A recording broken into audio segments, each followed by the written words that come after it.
Hey guys, welcome back to my series of learning how to cook. Today we are making some chicken parm. I asked Trenton what he wanted me to learn how to make, and this was one of his suggestions, so hopefully I can do a good job. I started by cutting off all the yucky fat, but this time I got gloves, which actually made a huge difference for me. If you didn't watch my last video, I struggled a lot with handling raw meat, and wearing gloves made it a lot more tolerable. Don't get me wrong, I still get grossed out by it, but definitely not as bad. I then covered the chicken with parchment paper to pound it, which I learned you do this to tenderize the chicken and to help it cook evenly. I'm not sure if there's a right technique to doing this, but I think I'm doing it right.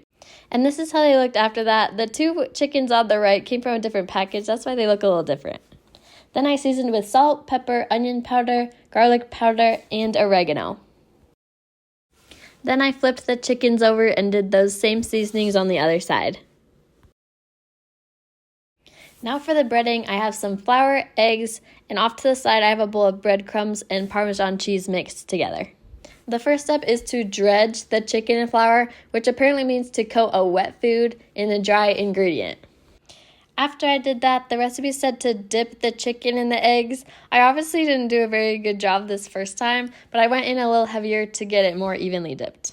Then you just coat the whole chicken in the breadcrumbs and Parmesan mixture until it's basically fully covered.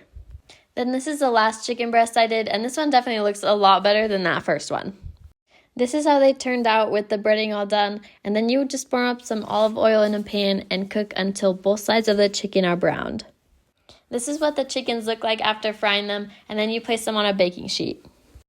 Next, you cover all the chicken in marinara sauce and a good amount of mozzarella cheese.